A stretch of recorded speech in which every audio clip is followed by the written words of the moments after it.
Aplikimi i teknologjisë në ditët e sotme ka lehtësuar ndjeshëm jetën e miliona njerëzve në gjithë botën, pasi është bërë pjesë e pandashme e secilit prej nesh. Megjithatë, shumë kush mendon se teknologjia po ndikon negativisht në pjesën e edukimit, sidomos të fëmijëve, pasi ata po i kushtojnë më shumë rëndësi pajisjeve teknologjike sesa teksteve shkollore apo aktiviteteve të tjera fizike. Por çfarë ndodh në ato familje ku çdo antar zotëron kompjuter apo laptop personal? Secili prej tyre futet në botën virtuale, duke shmangur çdo kontakt me njëri tjetrin, pothuajse në pjesën më të madhe të ditës. Sociologu Zydi Dervishi thekson se këto sjellje nuk janë as pak edukative, pasi lën pasoja në formimin intelektual të fëmijëve. Këto mrekulli të mëdha kanë dhe kufizime.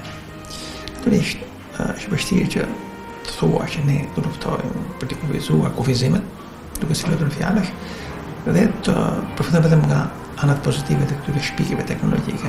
Natyrisht, është e pamundur të bëhet kjo gjë, por ama shoqëria ka detyrë që nga njëra anë të përfitojë sa më shumë nga këto arritje tekniko-teknologjike, nga revolucioni i informacionit, si quhet, dhe nga ana tjetër të mund të kuptojë sa tjetër mundur anët negative të përdorimit të programeve kompjuterike. Për shembull, vjet e re që të dhënë pas kompjuterit, fëmijët, adoleshentët, të rinj, kalojnë një pjesë të madhe të kohës edhe në familje, kohë cilë shpesh e marrin nga koha e komunikimit me prindrit. Si thua, programet kompjuterike kanë futur në mes dhe ka ftohur marrëdhëniet prindër fëmijë. Familjet në të cilat antarët komunikojnë lirshëm, natyrshëm, komunikojnë emocionalisht shumë pozitivisht me njëri tjetrin, këto familje kanë pak probabilitet që të ketë njerëz me smundje mendore edhe me smundje depresive. Zhvillimi i teknologjisë ka bërë që fëmijët të rriten në një ambient virtual, duke marrë për bazë edukative të gjitha informacionet e pakontrolluara që i ofron teknologjia. Deri në moshën 18 vjeç, të rinjt janë të dhënë pas atij që quhet konsum mediatik, duke qenë më tepër të ekspozuar ndaj televizorit dhe internetit. Ledi Usula është një 14 vjeçar që një pjesë të mirë të ditës e kalon duke naviguar në internet dhe në rrjetet sociale, ku ka zënë me qindra miq virtual. Dhoma e tij është vendi ku Ledio gjen qetësinë, larg kritikave të prindërve dhe nën shoqërinë e miqve me të cilët komunikon në internet. Ledio, përshëndetje. Përshëndetje. Si është një ditë e jotja? Si fillon ditën ti dhe çfarë bën gjatë një dite normale? Si fillim në mëngjes, ngrihem për në shkollë, mbas shkolle merrem me mësimet, pastaj me internetin. Thuar sa orë kalon me familjen? Darka më shumë me familjen. Sa miq ke në internet dhe sa miq ke ti në realitet? Në realitet ka më shumë, kurse në internet, edhe në internet nuk është se kam pak, por në jetën reali ka më shumë. Ke në internet disa faqe në cilat ti navigon më shumë, ku ke qef më shumë nga faqet që hap në internet? Më shumë kam Facebookun. Rrjetet sociale? Po, rrjetet sociale. Instagramin. Një aspekt negativ i teknologjisë dhe përdorimit të internetit apo rrjeteve sociale është fakti se fëmijët dhe të rinjt socializohen me njëri tjetrin vetëm në mënyrë virtuale, ndërkohë që kontakti sy më sy është një komunikim më social. Bisedat nëpërmjet internetit janë më të ftohta dhe më pak emocionale. Psikologja Enerisa Guberaj, gjatë punës së saj të përditshme me nxënësit e shkollave, ka hasur shpesh raste kur fëmijët futen në botën e tyre duke u distancuar nga jeta sociale me bashkëmoshatarët. Fëmijët konsumojnë kohë goxha të madhe në rrjete sociale, në këto video game, në televizion dhe humbasin kohën cilësore për përkushtimin e drejt mësimeve. Kjo ka bërë që të ulet përqëndrimi i tyre dhe të ketë kufizime në vështirësi në memorje, në të mbajturin mend. Kështu që performanca mësimore, rezultati mësimore janë në ulje. Dhe mungesa e dëshirës fëmijëve, pra vjetre një mungesë dëshirës për të mësuar për pasur rezultate më të larta. E kanë të vështirë që të fokusohen në të mësuar. Pra një ndër ato vështirësi që ata thonë gjithmonë nuk mbajnë mend informacionin, jemi të shpërqendruar. Kjo vjen jo për shkak se ata fëmijë kanë një problem të zhvillimit mendor apo një problem psikologjik, por është për shkak se fokusimi më i madh i trurit të tyre është tek pjesa argëtuese. Një tjetër shqetësim mbetet fakti se marrëdhëniet prindër-fëmijë pas përdorimit të teknologjisë kanë filluar të tronditen ndjeshëm. Kjo, pasi orët e tepërta që kalojnë fëmijët në internet rrezikojnë t'i bëjnë ata më pak social, më të dhunshëm dhe me një sjellje agresive. Kësaj, ata rrezikojnë të krijojnë varësi nga interneti. Në vitet e fundit është vënë re që fëmijët të kanë një privatësi, domethënë ato ndjen të pavarur, duan që të jenë, domethënë të kenë gjërat, t'i bëjnë gjërat ashtu siç duan ata dhe të humbasin kontakt, në këtë mënyrë humbasin në kontaktin me prindin, nuk ulen më prindit dhe familja për të diskutuar se çfarë ka ndodhur apo në për çështje të caktuara, sepse secili shikon punën e vet. Pra prindrit nuk kanë kohën e para që të rinë me këtë familjen e bashkuar. Njëkohësisht fëmijët nuk e kanë dëshirën për të ndonjur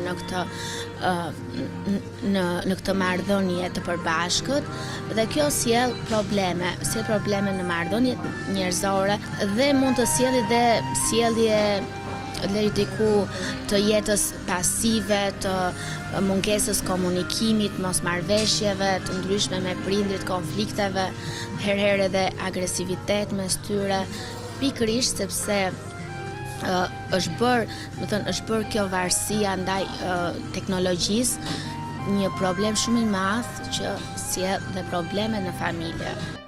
Të rinjve, interneti u merr 2 deri në 6 orë nga përditshmëria e tyre, kohë kjo që ata mund ta kalojnë duke studiuar.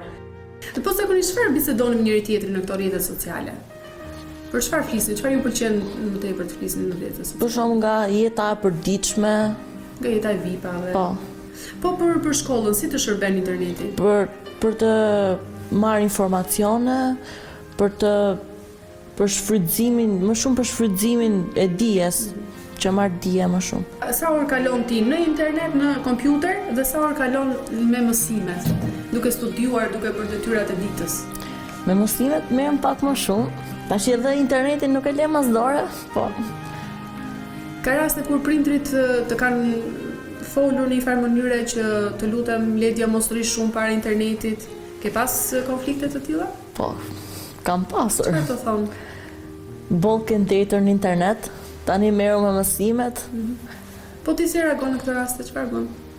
I dëgjoj prindrit. Merr mësimet pastaj.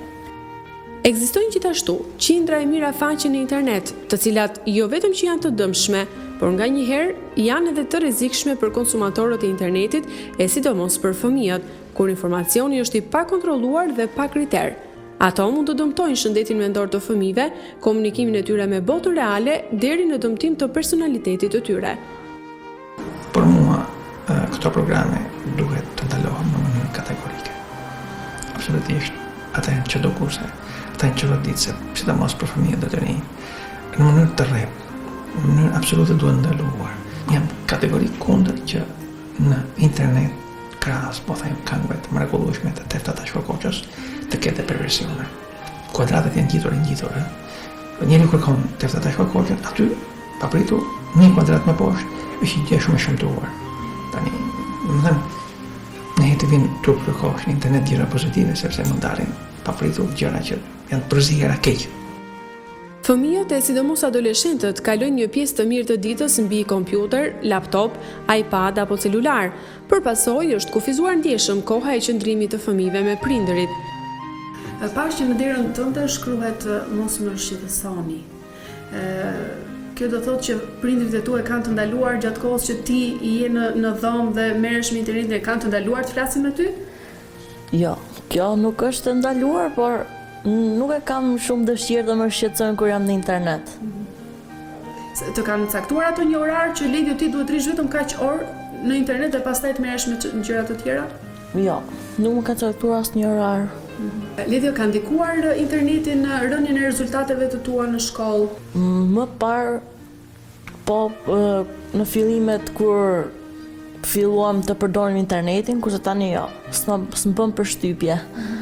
Më shumë i kushtoj rëndësi mësime, pastaj merrem me internetin. Japin këshilla prindrit për shembull? Po, normale që më japin këshilla që mos kujdes me internetin, shfrytëzoj si duhet.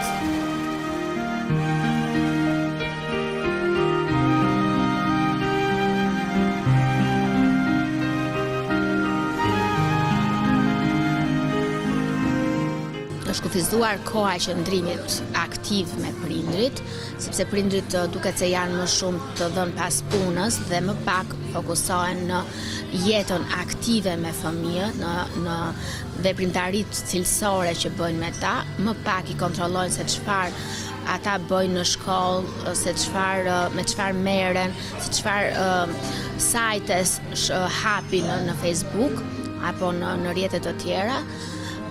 Dhe kjo ka bërë që të humbasi pak kontakti me prindit dhe kontrolli normalisht, që sjell dhe vështirësi në disiplinimin e fëmijës. Ajo që psikologët sugjerojnë është një kontroll i shtuar ndaj fëmijëve dhe veprimtarisë së tyre ditore, këshillimi i vazhdueshëm me ta për jetën shkollore dhe atë virtuale, e mbi të gjitha një marrëdhënie sa më ngrohtë e miqësore me fëmijët, duke u kushtuar atyre kohën e nevojshme për të krijuar kështu një familje të shëndosh.